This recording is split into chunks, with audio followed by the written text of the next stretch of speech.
Hello, everybody. Welcome to the second webinar of the CPG Masterclass series. In case any of you weren't on the first one with Roger Hawkes and Andrew Murray, this is a new series that we've introduced for PJ professionals and PJ associations and industry experts to provide a variety of discussions and topics over the coming weeks, ranging from coaching to marketing to development, etc. My name's Tom Bentley, in case any of you aren't aware, and today's session, in case you can see the screen, is with Jeffery on communication science and coaching. Just before we get started, and I hand you all over to Marie, just to get a few housekeeping rules underway. Just make sure all your microphones are muted. You're more than welcome to share your screen, use your screens with your camera, but if you could just keep all your microphones muted, that would be great. The series, today's webinar will be recorded and uploaded onto the Masterclass Hub afterwards, if you need to refer to it. And following the presentation with Marie, about 25 minutes time, we will open up the floor for questions. The easiest way to do this is just to write in the chat on the bottom of your screen what your question is, or use the speaker hand function in Zoom. Other than that, I'll just introduce you briefly to Marie. She's a Level A PGA of Austria professional and a CPG development team member, and has been the Austria Girls National Coach for 4 years, from 14 to 18. She has a master's degree in communication science and coaching from the University of Vienna, and has worked with the CPG on numerous initiatives over the years as well. So we're very happy to have Marie on today. And without further ado, I guess I'll hand you straight over. Marie? Thanks very much. I hope everyone can hear me. Thank you very much, everyone, to take the time to listen in today. I tried to put together a few things from my background on communication science that could be interesting for all of us for the coaching we do on a daily basis. So to go straight into it, one of Austrian's most famous communication theorists was Paul Watzlawick. He's a bit like the godfather of communication science, and his most famous quote and most famous axiom in communication science was that we cannot not communicate, which means everything we do, we interact with our surroundings. So as soon as we perceive other human beings, we're basically in interaction, if we want it or not, and if we deliberately do it or not. So whatever we do, and sometimes also whatever we don't do, is also already classed as communication. This is very important when we deal, especially on a daily basis, with people. From this, it was broadened to the communication square by Schultz von Thun, which basically states that every communication, every message has 4 sides. So there's always 2 truths, basically. There is the factual information, so the actual information that is sent. There is always some self-revelation, something about myself that through the message gets transported to the other person. There is always something that tells about the relationship I have to this other person. And there is always a sort of order, which means something I want the other person to do, which could be something to think, something to actually do, or just something to consider. So all these 4 messages are always sent, and all these 4 messages are always received. If you think back to the way we work with people, we spend a lot of time on the factual information, getting more knowledge and transporting more knowledge, better knowledge. And this is the what we send out. Let me put it in a sentence. As important as the what is the how. So how I send this information to the other person, and what other parts do I send with this information? Because how well balanced this information is sent, how congruent I am on sending on all these 4 levels, the better this information can be received by the other person. And it also determines what the other person hears. Let me bring you an example. If you grow up in an environment, for example, where there is a lot of order-based information or messaging, then this part of the square will always be heightened. So you will pick out the order more from what has been said, and you will maybe also act a little bit defensive towards people giving you advice or telling you things, because this order bit is heightened. So your order ears, so to speak, is always listening a little bit more.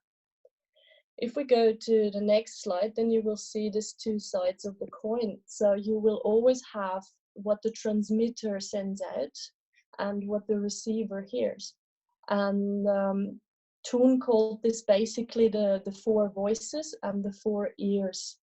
So for every side of this communication square, you have 1 voice, which is the factual voice, the order, the relationship, and the self-revelation.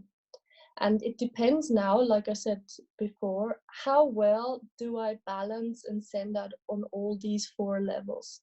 Do I speak in all these 4 voices, or do I speak only in 1 voice? And the other thing is, how well does this attune with my body language, with the voice I'm using, with the tone I'm using, with the state of mind I'm in, and also with the intention I have to send this information.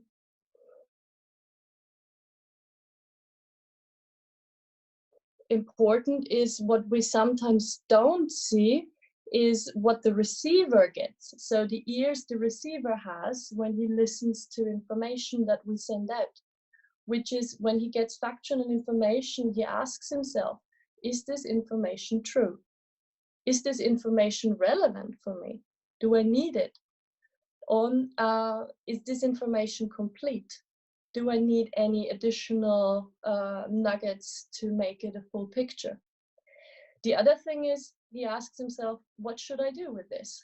So what should I do, think, feel now, and how should I use this information for myself? And what state does that get me in? So when I get something told, it depends on which ear I'm hearing with, is what state am I in? Am I in a state that I can actually take this on, where this is actually usable for me? Or does it get me in a state where I get a little bit defensive or confused, where I can't use this information that I'm getting? And something that is sometimes a little bit overlooked is the self-revelation on both sides, which is, what do I send out about myself by telling something? And what does the other, or how does the other person perceive me through what I say? This is especially in a coaching environment, when you think about trust and building rapport with someone else, is very important of how, what about myself do I send out, and what does the other person about me get transmitted. This is all based on our belief system. So a lot of these things, and especially which side of the square we focus on more, or we are used to focus on more, has a lot to do with our beliefs. Our beliefs are generalizations. There are theories about the world, but other than scientists, as human beings, we don't work that precise, because as a scientist, when you come up with a theory, you want to disprove it. So you basically keep it valid until you prove it wrong. As human beings, we're not wired in that way. So there is 2 theories that deal a lot with the belief system we have, which is the cognitive dissonance and the confirmation bias. They're both 2 sides, but of the same coin. which means that the cognitive dissonance says people don't like disharmony. So they don't want to hear something that is against their belief system. And they choose to avoid hearing it. And the confirmation bias says people actively search for information that confirms their beliefs. So when you deal with people and when you teach, and especially when you change their perception about something, it is a very fine line to walk along, how much to change a perception without pushing them away too much so they feel disharmony, imbalance, where they go like, no, this is too much against my belief system. And where you don't go the other way, where you just confirm what they want to hear. So this is a very fine line to tread along when you coach. The third one is very interesting because it's in science shown that there is a hierarchy, which means the brain is on top, then there is the neurological system, then there's the fascia, and then the skeletal system. So whatever changes you want to make to the body need to come from the brain. So basically, when you change the brain, when you change the perception, then you can really make lasting and quite severe changes to the body. The other way around is not very strong. So bodily changes can have an effect on the brain, but not in a way that it changes a long time, and also not that it changes severely. So perception changes always need to come first. This is one beautiful thing that Michael Hebron said in his book,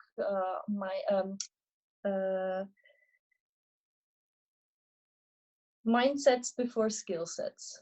So always work on the mindset first, work on the perception first, on the belief. Find out what is the belief that person has, maybe also why he has it, because a lot of these beliefs we have are planted inside of us. They came from the outside at some point, something we heard, something we were told, something we experienced. So they come from the outside and then they manifest in ourselves, that we create a theory, because what these beliefs are, they help us navigate the world basically. So our theory is to navigate the world, to make order in something that is very chaotic. So they're very important for us. And if we can make changes to this, we can really make an impact on the person we're working with, we're dealing with. This is a very famous quote by Henry Ford, which says, whether you think you can or you can't, you're always right. Which basically means your belief is really the basis for everything. If you believe you can do something, you're right. And if you believe you can't do, you're right. Because your belief system is the lens you look at the world. This is your glasses you're wearing through which you see the world. And the color glasses is chosen by your beliefs and what you focus on. So everything at the end comes down to your belief system. And as coaches, how well we deal with the belief system and change it. How can we now bridge this gap? There is certain strategies, and I really wanted just to put out a few nuggets to make you interested in getting even further if you want to pursue. There's a lot of research and a lot of information out there about this. And it really improves, and it's all really nice tools for the toolbox we have as a coach. One of it is, as I started with the presentation, the messages, the communication square, and being aware that there is 4 levels that are transported within each message. And also finding out which is dominant for myself. So a lot of coaching has to do with self-reflection and self-growth, which means finding out which side do I hear, or which ear is trained the most in myself, and which voice do I use the most. because then I can start and get really interested, curious, and learn about the sides the other person I'm dealing with is dominant with. Part of this is creating rapport, which means a communication base, a wavelength where you can really communicate well with someone else. One part of this is pacing. Pacing is known from NLP, for example, which means attuning to. That means you use the same language as the other person. You might use the same tone or a similar tone. You might attune in body position, in pitch, in whatever helps you to find the same wavelength with the other person, because only then we can go to leading. And if we go to leading too quick, there will be resistance from the other person, or the leading might not go anywhere. And leading, the main principle also used, for example, in NLP or communicology, all these sciences that work with it, is a win-win situation. So we don't want to lead someone in a direction either he doesn't want to go or he doesn't need to go. So it's always for the benefit of the student, and with this, the benefit of myself for helping him to reach this goal. The third part of creating rapport is was for me the most interesting when I learned it, which is pattern interruptions. In sociology, pattern interruptions are used deliberately to really break a pattern, especially when you like you go down a stream and the water is dragging you along and you want to get out. You really need something strong to break this pattern and exit the river, for example. So the same when you work with someone and you see, okay, it's leading down somewhere, you get dragged along, but you see, no, that's not the way to go. You really need a clear break. And the pattern interruption, for example, can be sudden silence. It can be turning around and walking away. It can be a clap, a scream, or something as irrelevant for the conversation, like saying cheesecake. It's basically creating a situation where one or both people go, oh, wow, okay, what's going on now? And getting the opportunity to get distance between the stimulus and your response, and to really evaluate the situation, which is a beautiful tool, because a lot of us, especially when we work with NLP or communicology, we work a lot on pacing and we work a lot on leading. But these pattern interruptions are really important. When you see, okay, this has a pattern, I want to break it, I need to go a different way, really dare to do it, which is also saying no as a coach. Where we come to straight on to the boundaries. So it's very important to have also in the language that you use clear frames, which means my time frames I'm using, the activity frames I'm choosing for the person and for the development, the frames of understanding. So am I and the other person in the same frame of understanding, or is he talking about apples and I'm talking about bananas, and we don't even are aware of this situation? So this is very important. And also, like above, the frame for myself, saying no, this is not it, referring someone maybe to someone else, just evaluating and having clear frames for myself, for my work. And from a communication standpoint, it's also the messages I'm sending out, so that I'm very clear about I and you messages. I earned this t-shirt a long time ago because I used that, and now we're gonna hit some balls a lot of times. And I always afterwards think to myself, and I did it again. But lately I really watched my language when I teach, and to be really clear about I and really clear about you, because this not only is important from the communication side, but also from the responsibility. This is this is my responsibility, and this is you, this is your responsibility. And this makes a huge difference also from a science perspective, the way you communicate, if you can clearly separate the I and the you message, especially in a coaching environment. The last point is to create really a broadband connection, which means to use all sensory channels. We all been trained about visual, auditive, kinesthetic, and that there is certain people that have a preference for either or. I would personally say, also from a science perspective, always use all senses. Because a lot of strategies that people use doing things, they don't use just one sense. It's a mixture of all of them, and it's a certain order in which they are used. So from this perspective, you're on a much broader connection with the person if you use all sensory channels involved. And also, and there is a lot of beautiful literature out there right now about guided focus. Where do you guide the focus? There have been studies about what better focus is there, external, internal, for example, for learning and also for performance.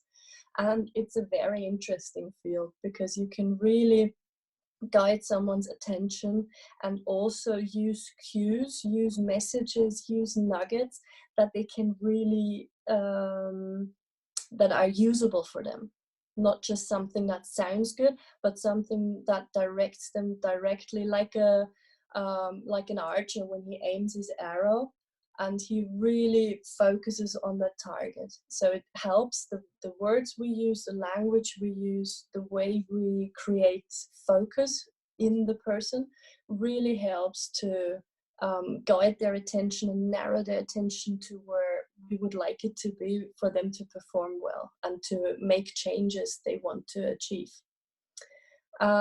Which goes along with guided discovery, using metaphors, and also creating tacit knowledge. Tacit knowledge is different to factual knowledge, which means tacit knowledge is a little bit in science explained as skills. You sometimes can't even explain where that comes from or why it's there, but it's something that ran through your system and you created a skill. And then this skill is also transferable into other situations, which is the beauty of it. Because if you can have one certain information and you can store it because you learned it, you can use it in this situation. But if you create knowledge that is run through the senses, through the system, that the student really owns, then he can transfer it into different situations, and that makes the person much more flexible and also functional, especially in stressful situations. These are two books I would like to introduce you. One is very beautiful by Nick Winkelmann, The Language of Coaching, which is touching on a few of these points I put out. He also does a 2-hour free workshop on YouTube right now, which is also amazing. It's interesting because it's a really different approach to coaching. And the other one from Michael Hebron, Learning with the Brain in Mind. It's really mindsets before skill sets, and how much you can do if you change the perception of someone. When I started with all my communication experience, more or less, in coaching, it was more of a trial and error, and it was more of a curiosity to, okay, I change someone's perception and see what happens. And it really amazed me what you can do if you work on the side of the brain, on the side of the perception and their beliefs, and through the language you use. And if you have any further questions, I want to thank you very much for listening, and you can reach me anytime. And I look forward to answer some questions. Thank you, Marie, for that. I hope you all found that really insightful. I certainly did. It was interesting to see the different theories behind communication. As I've just written in the chat, if you do have any questions for Marie, now's the time to ask them. So if you could write your questions down in there, that'd be great. Whilst we're waiting for that, I'll kick things off with one myself, Marie. What's the, in some of the stuff you've just talked about, does that information and the way people process things differ? So for example, in the instance of children, so if you're coaching juniors, and sort of practically, how would you adapt the way you communicate a piece of information to, say, your average Joe 18 handicap male to a junior girl who's just started with you? It's basically different. I would say it's very individual, because you can have these children that ask you really clever stuff, and you get children that are a little bit appear more younger than they are, or more playful. I would say what I adjust the most is the metaphors I use. I can't say it's female, male, young, older people. I get the first half an hour, I really get an idea of what this person's language is, their world is, and then I try to use these cues they give me, to use metaphors they can work with. Okay, we've got a question from Jose. What kind of questions do you ask a new student? The first one is basically how I can help them, because I want them to formulate what they need and what they think they lack and what they think they want to achieve. This is for me one of the basic things, and I really want a detailed description from them. Also, when I work on things like bull flight, I really want them to be able to explain to me what happens when the bull doesn't behave the way they want it to, for example, or when they play in a way that they're not happy with. So I would say I'd ask very open questions so they can talk a lot, and I get to listen to the way they use language and the way they talk and express themselves. If that answered hopefully your question. I think it did. Just having a look at some more. Wojciech asks something that often crops up in various coaching science forums. What is the evidence behind NLP? It is often referred to as scienciness, as he refers to it. It's based on the work of Michael Bateson, and it's been developed through the Palo Alto group in California in the 60s, 70s, and through this two branches developed. One was NLP, which is nowadays very commercial, and the other one is more in the Scandinavian region, which is communicology. The basis behind it is learning human communication and learning human behavior from a perspective where we are not associated with it. So we step back and we say, what's common between people communicating, and what's common between things. So it's really about seeing patterns and learning patterns throughout the world, basically. Okay, great. A question from Tara Delaney. Any tips to communicate with perceived confidence when you yourself may not be feeling it as a coach? We obviously have good days and bad days ourselves. Is there a particular ways you can maybe combat that? I would say that the advice I could give is take a deep, mindful breath and slow down. I experience myself when I get nervous, I get quicker, and to really slow down. And so I think also the honesty in the approach that we're there to help. So this means also to be able to say, you know what, I have no idea. I look it up for you and I come back to you. And I think this gives you a lot of confidence in yourself when you don't feel like you have to know everything and you have to be able to answer everything, but just to say, you know what, no clue. I look it up, I text you, I call you, I tell you next time. Okay. Which ones will be? Do you ever, I've got a question from Manuel. Do you ever make questions at the end of the session to the student? If the answer is yes, what sort of questions are you looking for to try and ask? And sort of how do you establish whether that session has been a success as a result? One thing is I have them summarize it, what we done throughout the sessions. Again, I'd love to hear it in their words, and also to see if they connected the dots or if they just took some random thing out and forgot about all the rest. It's like sometimes when you have lessons, for example, and you do a video analysis with women, the whole swing is not existent. All they care about is the jumper and the way the jumper looks on the video. So it's just a little bit to make sure at the end of the lesson that they repeat it in their own words and also what they liked. And I also always ask them for something they would like different the next time, which includes myself, to get feedback on different drills, different way of explaining something, not be scared of feedback from people.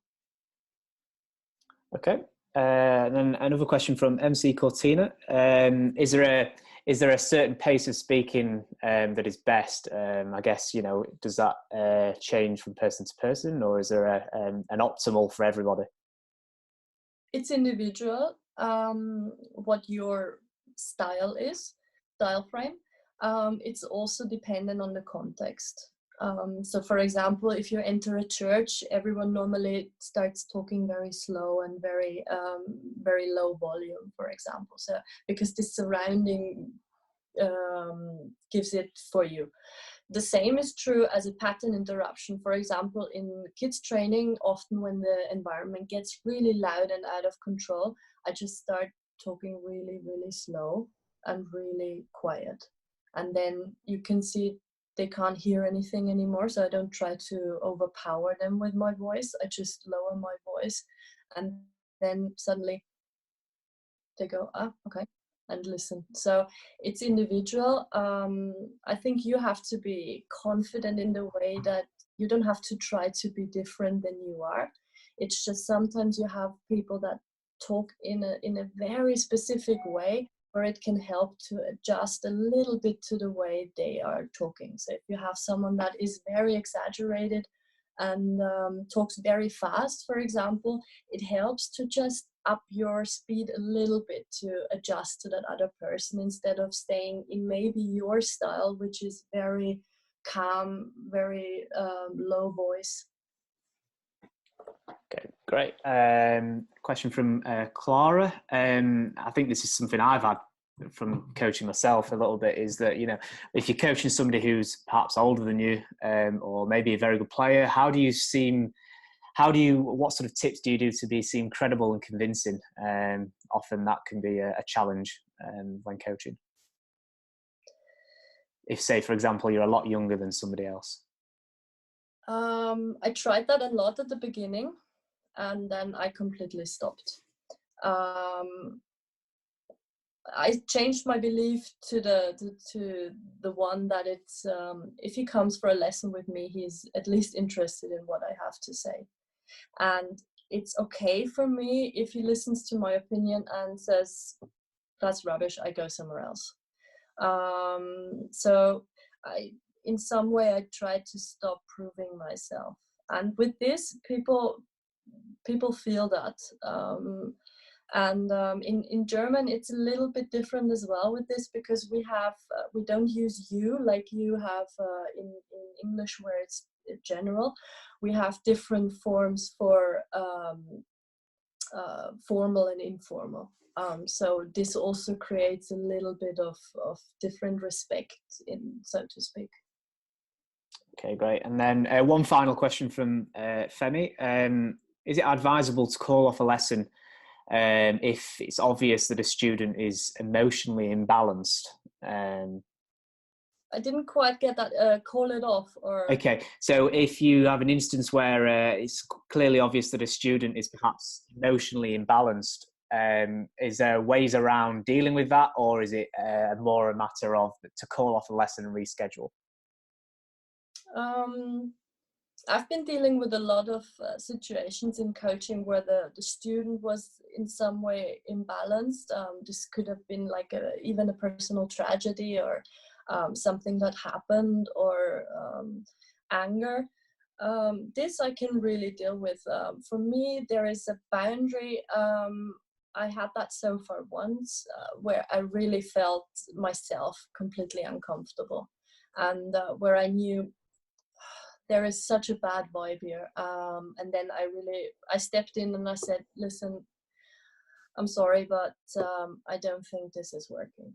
So again, honesty, and not trying to like grab this one lesson, but just to say, listen, because he was throwing clubs and shouting and all these things. So for me, that was just not environment, again, to my frame where I want to be in. Okay, fantastic. One more. Is there any time during the lesson that one has to be forceful or hard on a student to bring them back into a session? Is that anything from your experience?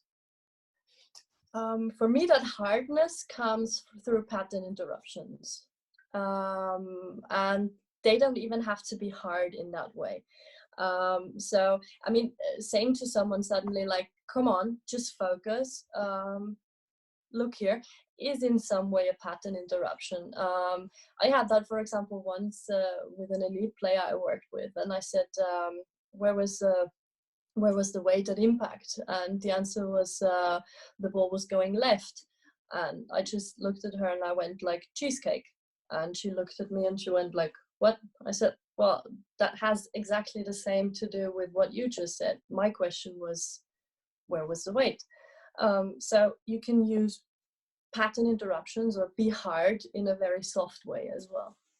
And that's the beauty about language. The better you can use these tools that language give you, the more creative you can be without being forceful in some way. Okay, fantastic. That wraps up the Q&A. If anybody does have any other burning questions from today's webinar, please feel free to email me, tb@cpg.golf, with your question, and I'm sure Marie will be happy if I forward that on to her to answer for you.